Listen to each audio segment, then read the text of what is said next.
everyone. Welcome back to Drinkers and Thinkers. This is Dan, and I'm going to drag you through the next hour of content. This is episode 10, so I guess that's a milestone, kind of a big deal, double digits, even number. We love those. 10 episodes. It's amazing that I'm still here. It's amazing my attention span can last this long, and that you can suffer through so many hours of this at this point. And I know you have, because I see you keep coming back. I see the... I see the analytics, so that's pretty exciting. As always, I encourage you, visit our website, drinkersthinkers.com. There is now an active blog there where I write on things every few days when they catch my attention, and that's been really fun for me, and it seems to be going well. And on the site, you can access all of our various social media. You can email us. You can subscribe.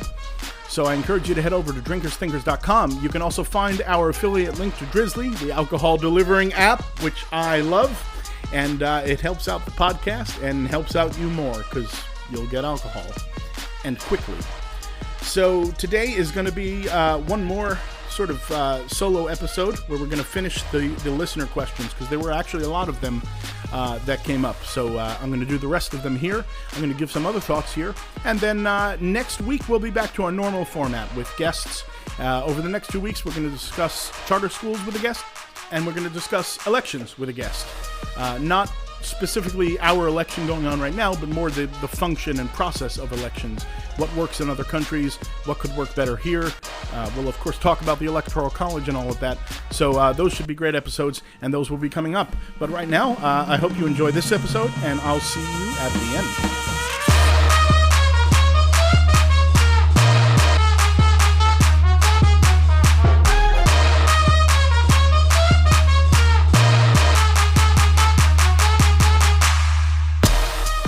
So I've been watching this story about the student visas unfold. This is the Trump administration wants to end all the student visas. The idea is if you're in the United States on a student visa and you can't attend your classes in person, then you have to go back to your country of origin. I understand the reasons Trump may be doing this. I understand that this is the same as when he attacks immigration and, the southern border, when he attacks people from Muslim countries. It's all part of the same rhetoric and the same race baiting. However, even a broken clock is right twice a day, and I actually happen to agree with him on this issue. Whatever his reasons are, I don't care. I don't agree with them. But as a practical matter, this makes a lot of sense. Now, I'm not looking to terminate these visas. I think there are workarounds, which I'll describe later. Here's my problem with the visas, though. All visas obviously work differently, whether it's, a work visa, a student visa, people here get their green card, people here who are waiting for citizenship. There's a lot of different rules. My problem here with the student visas is that if you're here on a student visa and you leave the United States, you can re-enter the United States on the same visa. This, to me, is a major problem in a pandemic. We need to be under no illusions that the movement of people is one of the biggest drivers of the spread of the virus. There's a reason that New York got hit so early and so hard. And it's not just New York City, it's because there's this pool of people from Westchester County, from Nassau and Suffolk County, from Fairfield County, Connecticut, from New Jersey, that all come into the city and then all take the virus home with them, or vice versa. Movement of people is a huge issue during a pandemic, and that is one of the things that has to be controlled. Now, there is so little about this pandemic that we can control, and frankly, relying on Americans to do the right thing is not even possible at this point. So the things that we can control, that is to say that a student studying here from, let's say, South Korea, decides to go home to South Korea for a week and then come back to the United States, that can't make sense. And look, we who were on the correct side of this issue all along, of the pandemic. We who were saying attention is due, caution is due, this is dangerous, this is deadly, we are now unequivocally proven right. I know that there are still people on the conservative right who are in denial, but obviously this viewpoint that this is dangerous has been borne out. The numbers speak for themselves. We won this argument. There's no consolation in winning, but we won the argument. We were right. The right, that is the conservative right, spent their time waging ideological arguments rather than looking at the facts and responding appropriately. My fear here is that people on the left cannot now start waging ideological arguments in the midst of the pandemic. I understand people's fears and anxieties about attacking immigration or perceived attacks on immigration and foreigners, but we don't have the luxury right now of waging that ideological argument on the left. The borders should be closed during a pandemic. That's just elementary. It's as simple as you should wear a mask. Every country's borders should be closed, not just ours. There should be no free movement of people right now. If this is as deadly as you believe it is, and I believe it is, there shouldn't be free movement of people right now to an extent that you can limit it. And foreign borders, you can limit. Student visas, you can limit. The idea that we'd be having this ideological argument over immigration on the southern border, over student visas right now, is absurd to me. It just makes sense from a practical standpoint. You cannot let someone studying in the United States up and leave for 2 weeks, go home to Korea, the UAE, England, wherever it is, and then come back. They're going to bring the virus back, or we're going to bring the virus to them. That just makes sense. And you can't ignore that just because you don't like the optics of it, just because it feels like a step back in the constant battle that we have to fight against Donald Trump and his racism. But this is just pragmatic. Now, I have solutions. There are fairly simple solutions here. I would be in favor of continuing the visa program. Even if you're not able to attend class in person, you can still remain in the United States. But if you leave, the visa expires and you cannot re-enter. That's the simplest solution. That would also, by the way, extend well beyond just student visas. That should extend to any visas. That should extend to any guests, and it should extend to any citizens, quite frankly. If you, as an American citizen, leave the United States during the pandemic to go frolic in the islands, you can't come back, at least not yet, which then leads me to the more complicated solution, but the more comprehensive solution. My fear here is that the United States isn't good at anything. We couldn't pull this off in a way that would be meaningful, but my preferred solution would be if you are, for instance, here on a student visa and you leave the United States, you can re-enter on that visa as long as you are isolated for 14 days. The self-quarantine has worked in other places in the world. We know it could work here. Andrew Cuomo has instituted it, and he's absolutely right to do so for people traveling from other states. If you come from Florida, you have to be quarantined for 14 days. Now, that makes a lot of sense, but my problem here is that Andrew Cuomo is also basically presenting us with a joke, because there's no way to enforce that.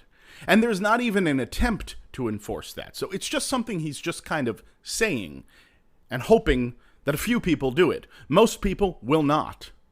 So if we're going to do it, we actually have to be serious about it. If you are here on a student visa, you go home. When you come back, you've got to be isolated. How do we verify? Well, you're locked in your apartment with an ankle bracelet on. If you have a roommate, they get an ankle bracelet. They can't leave either. Look, this is a country that seems perfectly comfortable slapping an ankle monitor on a 7-year-old crossing the border. So if you're a student coming here who made the choice to leave and come back, then you're getting an ankle monitor and you're going to sit in your home for 14 days. And again, this is not just about international students. If you're an American who decides now is a good time to take a cheap vacation, you're going to get an ankle monitor and you're going to sit in your home for 14 days. And if you break quarantine, it's a felony. If you break quarantine, it's a federal crime. If you're an American serviceman serving overseas, your deployment is up, you're on your way back to see your family, 14 days. 14 days in your home. You want to be with your family during that, that's fine, but they're getting monitors too, and they're sitting home for 14 days. Now, that is a fair solution. It doesn't target immigrants. It's broad. It targets everyone. It makes absolute sense. It is an appropriate precaution to take. My problem is, Americans suck at everything. I don't think the system could pull this off. I don't think we could. I think this would be a monumentally expensive boondoggle, as we have to buy now, 1 million new ankle monitors, because that's what the government does, and they're going to contract it out to such and such private company, and it's going to be, $6,000 per ankle monitor, and another, $1.3 million a year for the company that's monitoring the ankle monitors, and, a service fee every time they have to call the authorities and report. It's that kind of bureaucratic mess that makes me say, you know what? Maybe people simply shouldn't be allowed to come in or out, Americans included. The movement of people is what's killing us right now. The virus has literally moved from the north to the south. It didn't float there. It's because people from New York who were exposed to it, and in many cases were sick, decided to go vacation down south. And the people down south decided to take no precautions whatsoever. They were happy to take the money from tourists, and they were jaunting around without their masks on. Movement of people is death right now. So to secure the border right now is not racist. It's a pretty good idea. To keep a close eye on these student visas right now is a pretty good idea. To do everything we can to preclude Americans from international travel right now is a great idea. And I'm just going to stop by one more time cautioning my friends on the left that they cannot wage an ideological war over everything. Donald Trump very well might be doing this simply to put you all on the wrong side of this issue. And you are on the wrong side of this issue. And they know that. That's what the right does. That's what they do well.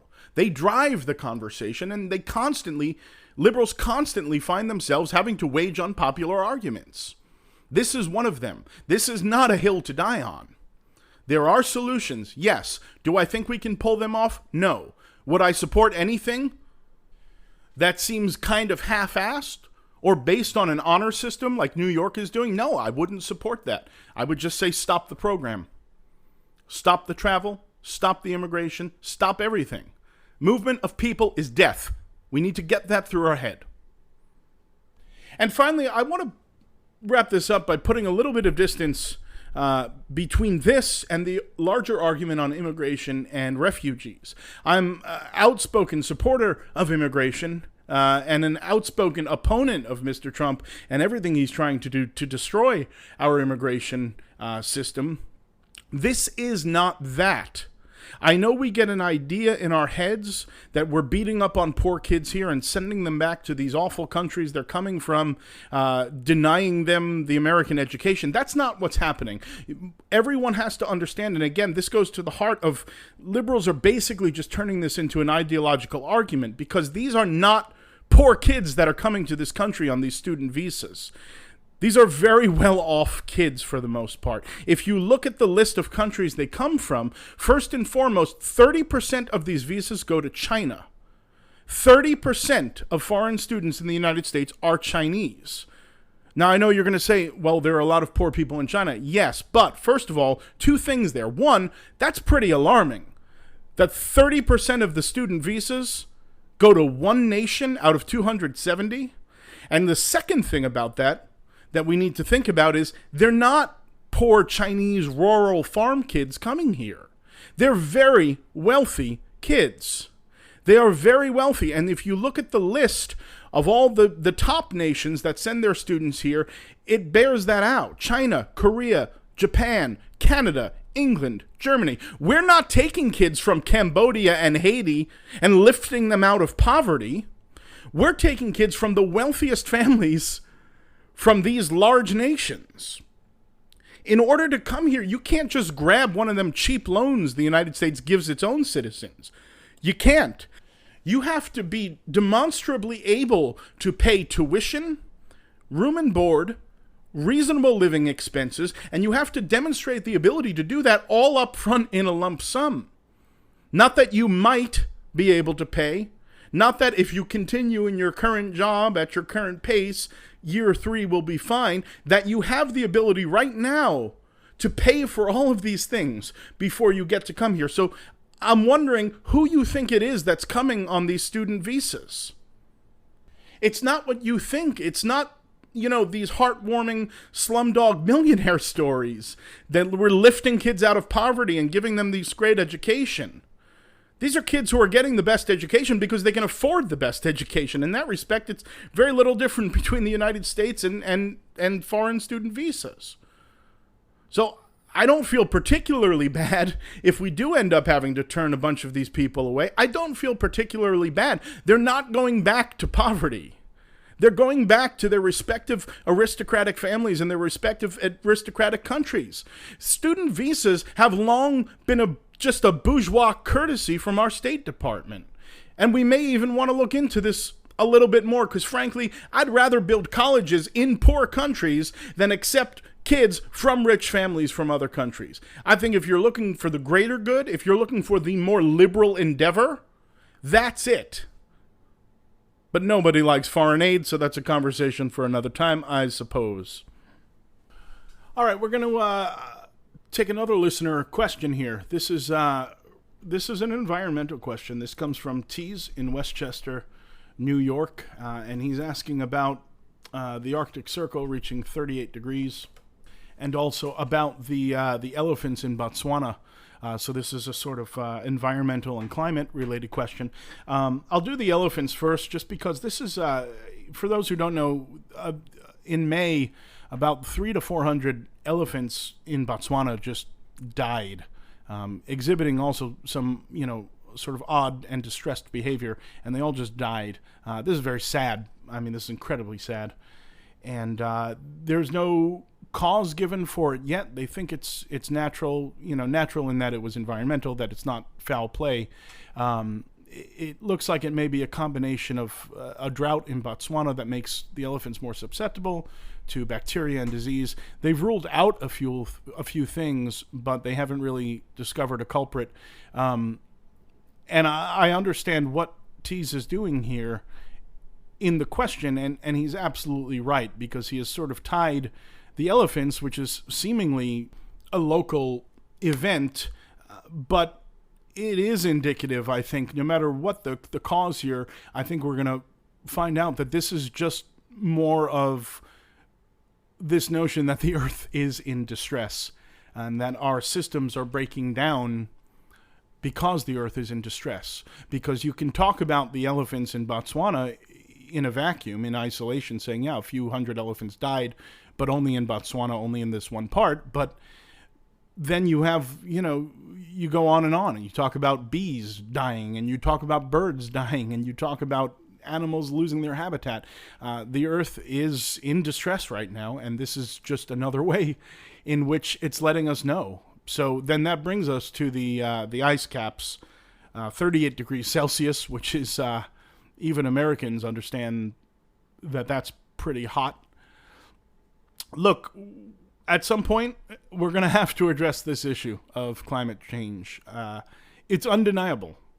And whether it's man-made or not is not even the point. Now, for some of us, it's obviously man-made. Obviously, we are speeding this along at a much faster rate than it would otherwise be occurring. But it's not important that you agree with that assessment. What's important is that we all realize that it's happening. And that's the thing that's so profoundly frustrating, that there's even a debate over this anymore. It doesn't matter what the cause is. I happen to think I'm right, and that man has accelerated this, but it doesn't matter. What matters is that it's happening, and we're going to have to address it. We've had decades that we've known it's happening, and we've refused to address it. We still refuse to address it. And look, it's going to take, the longer we wait, the more radical the change it's going to take to stem the tide here. Now, the alternative is that we're just going to have to, and we've started doing this, we're going to have to learn to live with this. And if you look into dusty corners of the internet where nobody really reads the news, you'll see that FEMA has spent about a decade moving entire towns in the United States, paying people to just get up and leave because their towns are going to be underwater. This is something that's already happening. It doesn't make big headlines. The government doesn't like to, ballyhoo this because it's scary. And there's no real plan here, but that's something that's already happening. So it's something we're going to have to deal with, and deal with in a very modern and forward-thinking way. And we're going to have to use technology to help us a great deal through this. And look, there's some very outmoded thinking on this. I always hear that, solar and wind are good supplemental energy sources, alternative energy, they call them. Folks, it's not alternative energy. It's energy. It's not alternative energy. It's just energy. It's the same energy you're getting from any other source. And it has come a long way since the 70s, when solar was rightly disparaged in the 70s because it wasn't very good. But of course the technology got better. Of course the understanding got better. The materials got better. And it can get a lot better still. But the reality is that the energy generated by solar and wind, these are very good sources of energy. If they were mass-produced, we would be in a lot better shape. And, old arguments. Nuclear power is an old argument. It's something I advocated for heavily in the early 2000s because solar and wind were not there yet. They weren't where they are right now. So nuclear then made sense. Nuclear now doesn't even make sense to me. We can bridge the gap, and we'll get to what we're bridging the gap to in a minute, but we can bridge the gap with solar and wind while phasing out the old way of doing things. Nuclear, for me, is just unacceptably expensive, and that's the bottom line for me with nuclear, is I cannot see investing in this technology right now.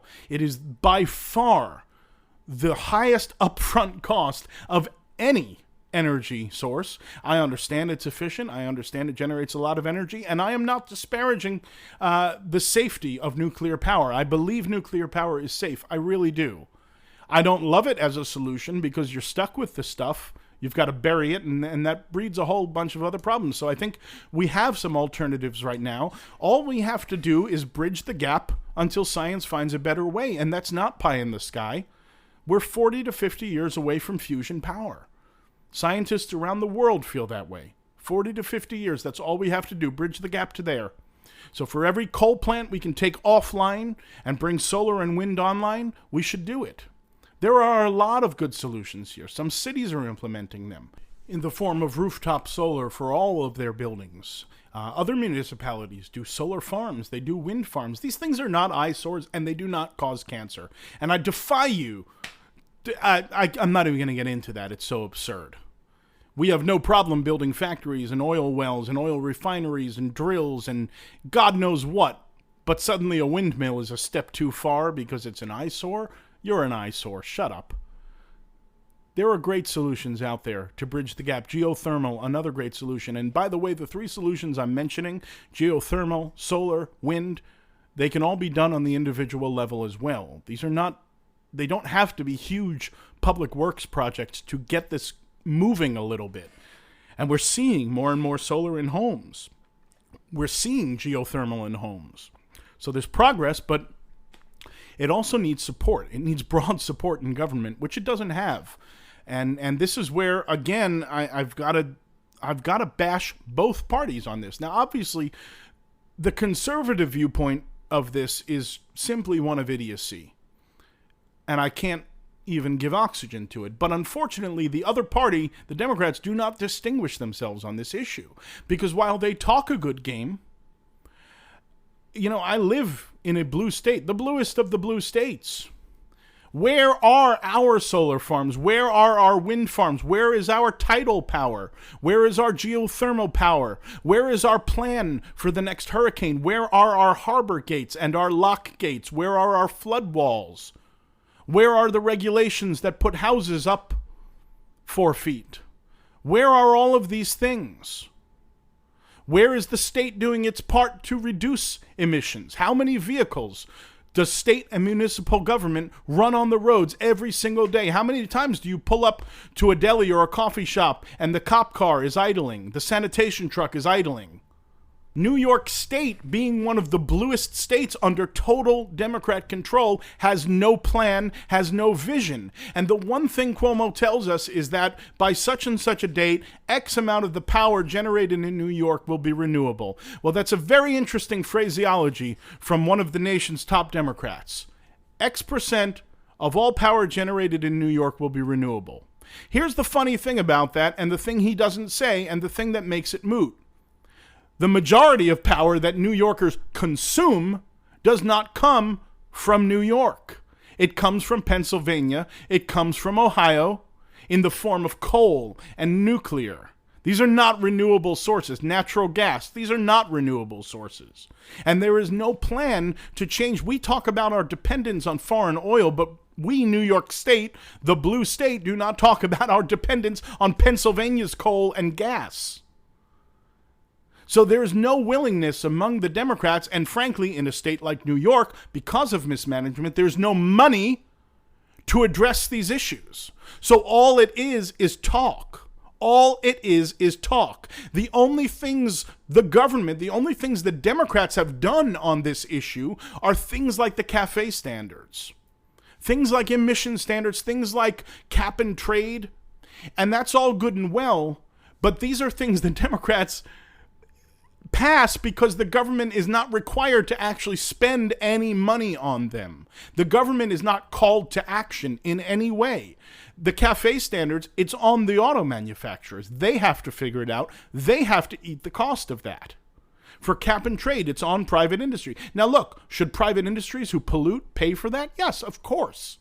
But there's no plan or vision or leadership, and there's no money being spent to mitigate the problems that, frankly, at this point, if you really do believe this is a global catastrophe waiting to happen, which I do, the government is just about the only entity that can rise to that level of catastrophe.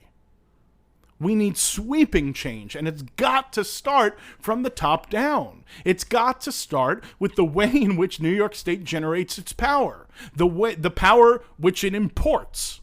It's got to start with the fleets upon fleets of vehicles government runs every single day, most of which are wholly unnecessary, most of which could be done much better with electric cars or some other alternative.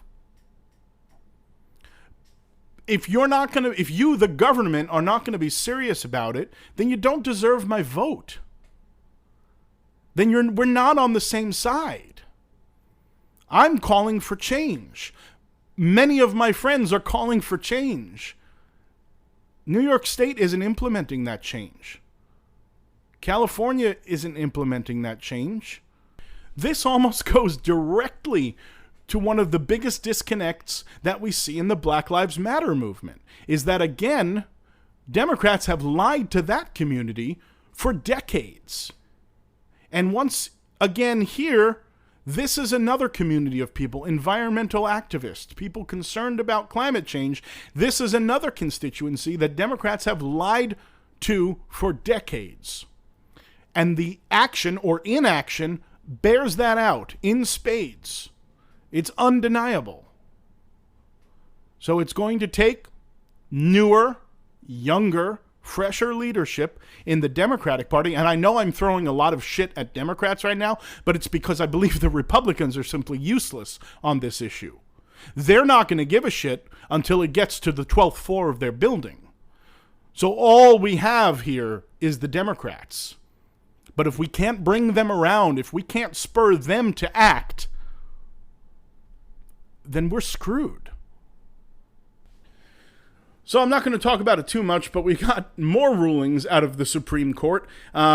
First of all, almost a side note, evidently half of Oklahoma doesn't exist anymore in a 5-4 ruling, and I'm okay with that. Actually, one of my sort of central beliefs is that the government should be impelled to keep its promises. In fact, I believe I've mentioned this on other issues on the air using the exact same phraseology. The government should be impelled to keep its promises.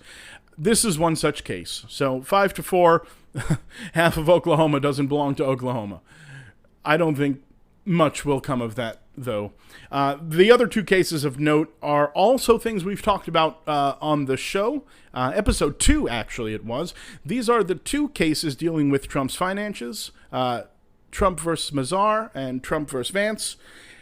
And by the way, there are other defendants in the Mazar case, Deutsche Bank and a number of others. These were finally ruled on, and I think if you listen to episode 2, there's not much more to say, because my analysis in episode 2 seems to be what the court has borne out here, 7-2. So there's very little ambiguity here, or I don't know, 8-2 if you count my opinion. There's very little ambiguity here on these cases. Vance was kind of open and shut. In a way, they've really both been sent back to lower courts, but Vance is going to get to see the records. That grand jury is going to get to see his financial records, and that's, I'd imagine, bad news for Mr. Trump. In the other case, it wasn't as great a ruling as the Democrats hoped for. It was exactly what I said, which was that it'd be sent back to the lower court, which basically means we're not going to see tax returns before the election. So go back to episode 2 if you didn't hear it. I get deep into these two cases, and I also have a blog post on this, sort of wrapping this issue up, so we're not going to talk about it here. But it happened. It was worth mentioning. 7-2 in both decisions. Both decisions saw Trump's own chosen justices rule against him, Kavanaugh and Gorsuch. Gorsuch, this is getting to be a a thing with him. He and Roberts cross over more than any of the other conservative justices. And then you had, of course, Alito and Thomas alone bitching and moaning about the injustices in the world. So that is what it is. And there's not much more to say about these cases. Episode 2 has it. The blog post has it. And that's all the time I'm going to take here. So we'll move on. This is a listener question. This comes from Jim on Long Island. And Jim is asking for my take on Black Lives Matter, the movement, versus Black Lives Matter, the organization.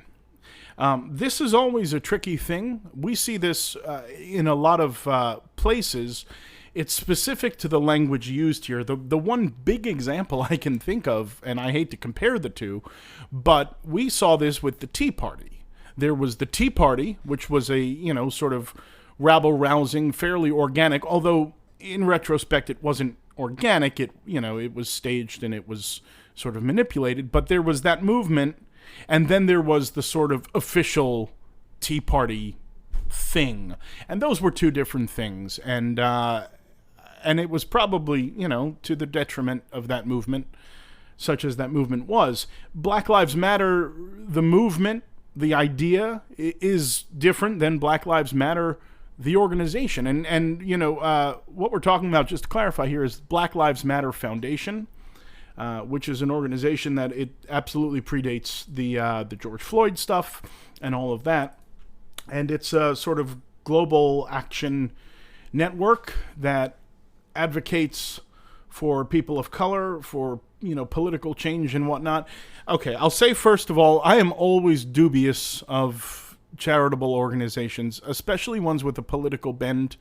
I'm always dubious of it. And in fact, as I'm talking about this, long after Jim posed this question, just a few days ago, a court handed down a ruling that they had inappropriately taken money that was donated for Black Lives Matter. In other words, people thought they were donating to the movement, and the money ended up going to the organization. I think there's probably a lot to parse there, and I don't think there was any wrongdoing, but it is what it is. The idea exists, the organization exists. I'm on the website right now, and while they have events, they show up at a lot of events. They have a lot of, they have their statements of purpose. They have, frequent posts about issues and whatnot. I'm not entirely clear on what they do. If they, indeed, they're raising millions upon millions of dollars every year, I'm not sure precisely what it is they do. And if someone from the organization wants to come on the show and lay it out for us, that'd be appreciated. But it seems to me like a, sort of a grab bag of different liberal causes. And I'm reading it's 2013. This this was all put together. Again, I'm dubious of big charities like this. And I'll say this.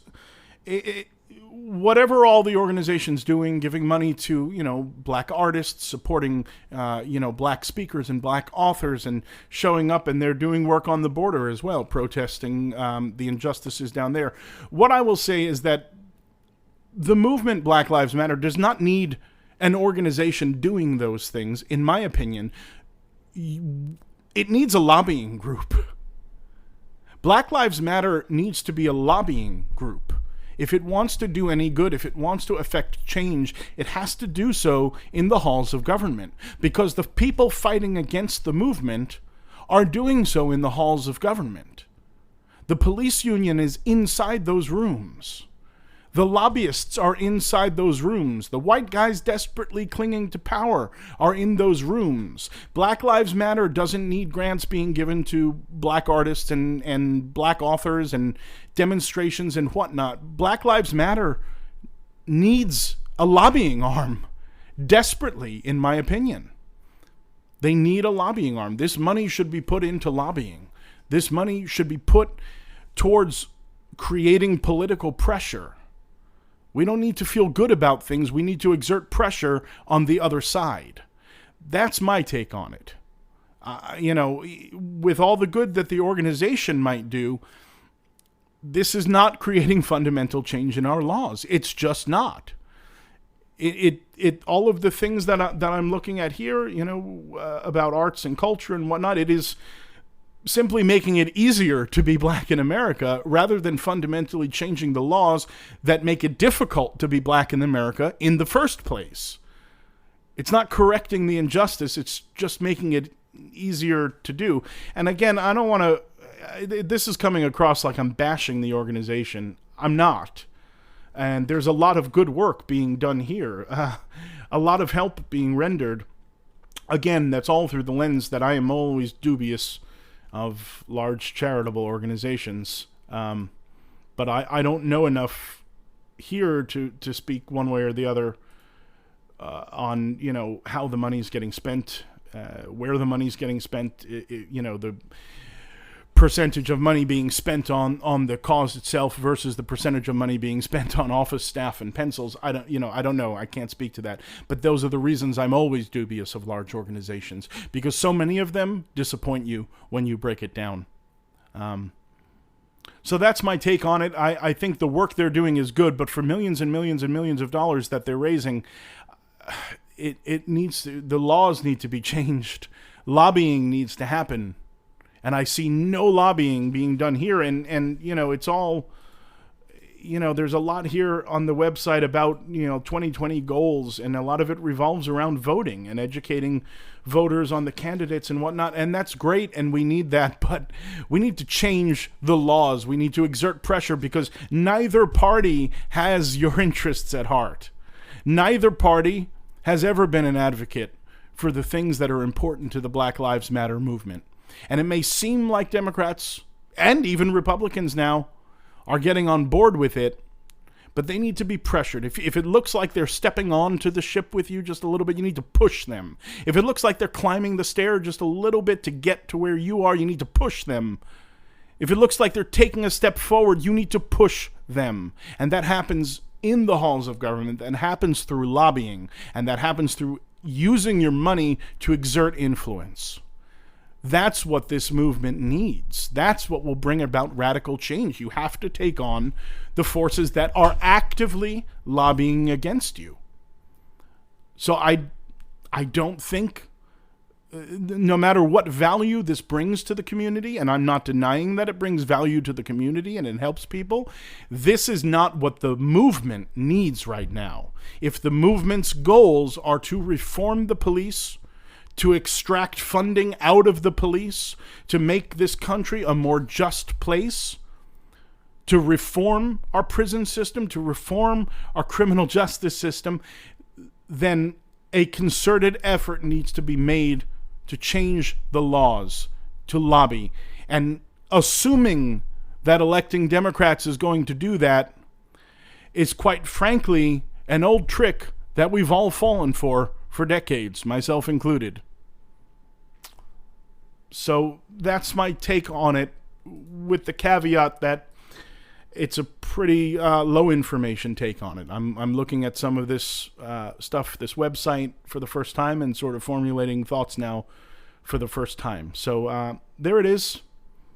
Again, I'm sorry if it comes across as I'm bashing the organization, because it looks like there is a lot of good for people on the ground, for people sort of on the ground. There's a lot of good being done. But I don't think that the organization's goals and purposes and the things they're doing, at least as far as I can see in the website, is actually furthering the cause Black Lives Matter. If the stated purpose is going after the criminal justice system, going after the police, the two are not, in fact, working in concert here. The organization is different than the movement, and that may be something. Look, the court just ruled on this in terms of the money being taken in. So, I don't know. Maybe a name change? I don't know. But that's my take. We'll do another quick listener question here. This is on just trying to get my take on Ghislaine Maxwell's arrest. Ghislaine, I think I'm saying that correctly. I believe the H and the S are silent. Ghislaine Maxwell. This is, of course, the confidant and, might I say, pimp of Jeffrey Epstein, who didn't kill himself. So she was arrested and sadly died 2 weeks from now. No, I kid.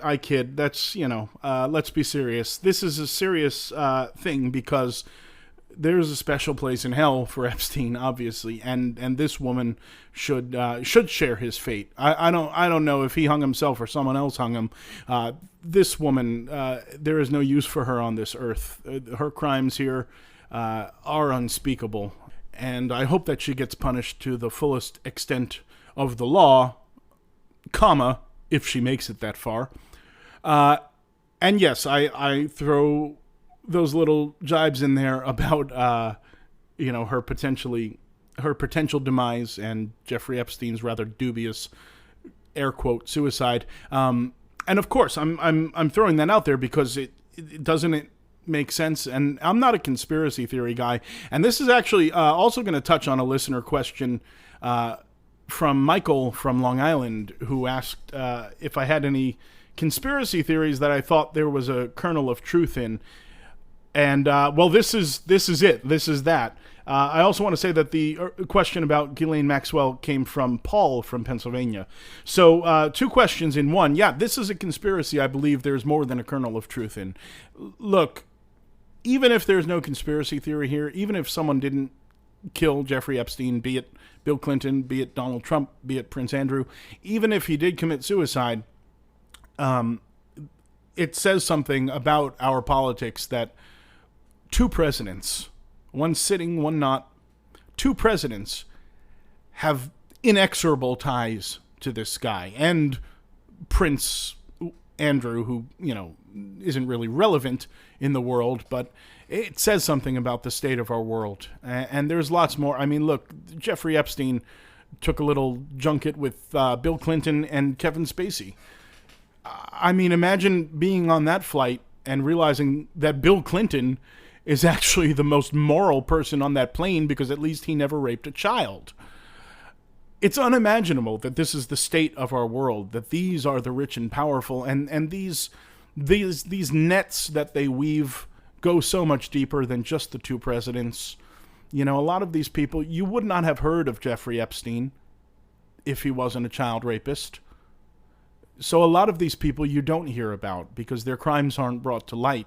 But there are just these networks of rich and powerful people that get away with anything. Whether it's, child sex rings like Jeffrey Epstein or just financial crimes. It's unimaginable that this rot spreads so far and so high. We have only 5 living presidents, and 2 of them were close friends with a child rapist. It's unimaginable to me. And the conspiracy theory comes, frankly, that obviously if you're Bill Clinton or Donald Trump, there is potentially a lot of damage that could be done here by Jeffrey Epstein if he decides to plead for his life and start naming names and start bringing out the old family photo album. There's a lot of damage that could be done, and frankly, the circumstances surrounding his suicide are so laughable that you couldn't even include them in a book or television because you wouldn't believe it. There'd be no suspension of disbelief. If you watched the scenario play out on television where not one, but two prison guards fell asleep and the cameras malfunctioned, also that this very wanted man could hang himself very conveniently at that time, you'd roll your eyes and watch something else, watch something better written. So, yeah, I have a lot of questions regarding Jeffrey Epstein, and I anticipate probably having a lot of questions revolving around the circumstances of Ghislaine Maxwell's untimely demise as well. So there we go. That's Epstein and Maxwell. And if she does live and she does make it through, then I hope she's punished in perpetuity in this life and the next life. All right, let's talk quickly about the drink in front of me. Today, I'm actually drinking a mixed drink for the first time on the show. This is gin and tonic, Bombay gin to be exact. Well, Bombay Sapphire to be really exact.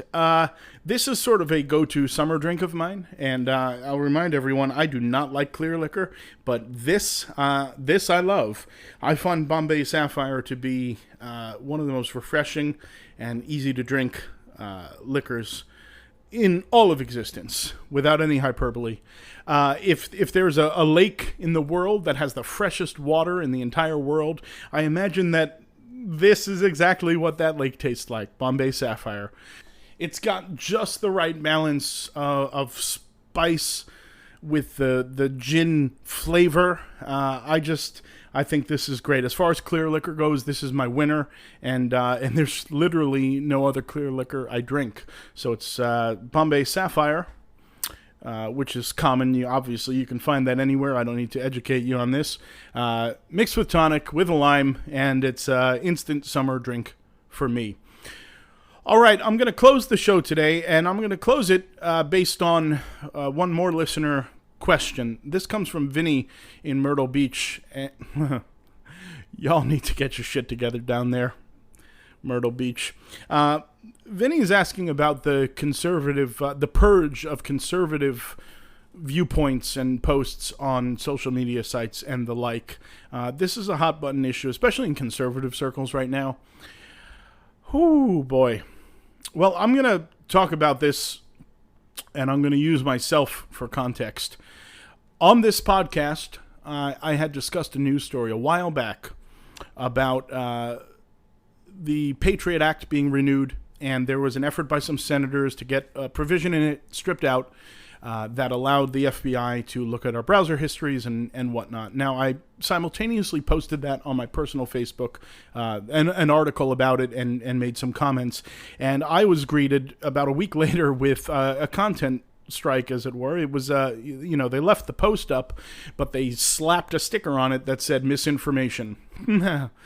and they linked an article from USA Today that basically said just that this claim was exaggerated. It's not what it seems like. It's more nuanced than that. It involves the FISA courts and whatnot. Well, I was enraged, and I actually did record a segment based on how enraged I was, but I was so enraged that I decided not even to post the segment. But I am going to circle back around now and talk about this. First of all, if you're a fact checker at Facebook, I doubt very much that, you're some crack investigator that has years of experience. You're just a dude in a cubicle that finds links to websites. And I promise you, dude in the cubicle, I know more than you. Now, here's the thing that's so frustrating about this particular story for me. I cited some sources. It was Vice had done a story on this. New York Times had done a story on this. Huffington Post obviously had done a story on this. Washington Post did a story on this. But there were also other papers that did stories on this. The Washington Times did a story on this with my point of view. They were agreeing with all of these other publications that this was extremely concerning. The Washington Times, this is a far right wing. The Wall Street Journal ran a similar article on this. So it seems that among mainstream newspapers, that paragon of American publishing, USA Today, who has deftly managed to never take a position on anything in their entire lifetime, all of these publications agree with me that this is of concern, and it's very real, and it's not nuanced. One right-wing publication that comes to mind that did not publish a story on this was the New York Post, which is a tabloid. However, what's interesting is that the USA assertion is that we shouldn't worry because many of these, when the FBI wants to look at our browsers, many times it'll go through the FISA courts, so a judge will be signing off on it anyway. Well, the FISA courts are secret. These are the intelligence courts that the intelligence community uses when things are too sensitive to be in the public record. But that is the problem, is that no law enforcement agency should be able to go to a secret court and get a secret ruling on viewing my browser history. And here's the thing, circling back to the New York Post, while they didn't write about this issue, during this time, while this was going on, they were writing their pieces bashing the FISA courts on how incredibly corrupt and inappropriate they were. They were doing this on behalf of their taskmaster, Donald Trump, who was furious at the FISA courts for a number of issues. But you've got all of these voices, left, and right, and far right in the Washington Times. And you've got the New York Post bashing the FISA courts. You've got all of these voices saying that this is a thing. And USA Today standing alone saying it's not. And for Facebook, that was good enough. Because that intrepid little Lois Lane sitting in their cubicle fact-checked me. So, this is a touchy subject for me. Speech is either free or it is not. And of course, there are limits that we all agree to when it comes to hate speech and speech that incites violence. The problem I'm having is that the government has said hate speech is not protected, violent speech is not protected. However, they are perfectly comfortable subcontracting this out to Facebook and Twitter to figure out exactly what that means. Now, are private companies allowed to censor people's speech? Sure.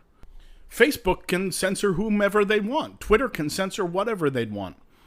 Just as speech is either free or not, you are either an open public forum or you are not.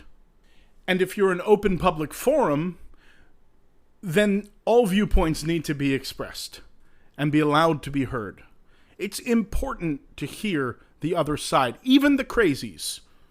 Even the crazies. And there are limits, and I've mentioned them. I don't mind reading radical right-wing propaganda on my Facebook. It only helps me shape my arguments. I know exactly where the pressure points are. I know exactly why these people are idiots. Not just that they are idiots broadly, but I know specifically why they're idiots. I know what it is in their idiot little minds that forms their viewpoints. So it helps me. And then when you get further away from the fringes and a little more towards the center and a little more towards, the vast majority of Americans, you can see incredible things like discussions happening. And that's important too. I don't think that if you are an open public forum like Facebook, like Twitter, I don't think that hawking misinformation, conspiracy theories, I don't think that those should be removed. I think there comes a point at which speech becomes hateful or violent. And I think most people prior to the 2010s, I think most people understood where that line was. But it also feels to me like a lot of people, liberals especially, have pulled that line way back or don't even want the line to exist at all. And it is stunning to me that people on the left who fought so hard against conservatives for decades, conservatives who wanted to censor everything, from video games to television to magazines to books. People fought so hard against that, and now it's the left that's doing it. That really drives me nuts, because we should know better. We should know better. There's no difference if you're advocating censoring a titty magazine and advocating censoring Alex Jones. Alex Jones is a moron. But those two things, there's no difference. And if you thought that the censorship of video games, of newspapers, of books, of TV was absurd and too far and puritanical, you don't realize that the left is doing the exact same thing now. And we'll get into cancel culture another time. And look, if you've ever met me in person, you know that it's probably just a matter of time on this podcast before I get myself canceled, because I'm going to say something that 10 people are going to object to, and then we'll be into it. I'm surprised I haven't already offended people. Apparently, the most offensive thing, as a side note, that I've ever said on this podcast is that the South dropped the ball on coronavirus. That was the thing that elicited, the only thing I've ever said on the podcast that elicited incredible negative reaction. I got red, white, and blue star-spangled middle finger gifts sent my way. I got called all sorts of names, crazy, shut the fuck up, stop spreading fear. I mean, so, I'm sensitive to these issues of censorship and the line of censorship. So I think probably from the tone of the question, I think, Vinny, we're on the same-ish page here. I think that this, it's not incumbent on Twitter to make sure that the tweeters are telling the truth. And I understand that we love that Donald Trump keeps getting kicked in the teeth by Twitter. I mean, I do too. But that's a little bit hypocritical, because it's not Twitter's job to make sure that people are telling the truth on Twitter. That's an absurd bar for a private company to set. And frankly, as far as lies and the spreading of misinformation on Twitter and Facebook goes, are those people really doing anything different than what Fox News and MSNBC do every day with the government's blessing? I mean, aren't they just spreading propaganda and half-truths and misinformation? So it's a pool that I never would have waded into if I were a private company with a public forum. I think, again, barring flat-out hate speech or violence, you just step the hell back, because I don't think there's any way to look good here. Nobody is happy with Facebook right now. It's the one unifying thing in Washington. Nobody is happy with these platforms right now. So that's my take on that.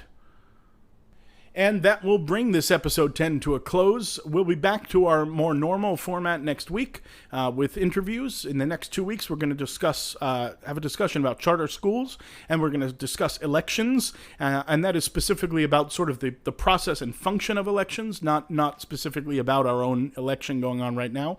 So that will be interesting content over the next 2 weeks. I thank you all for hanging in there for 10 episodes now. Check out the blog on the site, drinkersthinkers.com. And, of course, through the site, you can email us. You can check out all our other social media. And I'd appreciate you sharing some of that stuff around. So, as always, remember, think first, drink later, and often. And I'll see you all next week.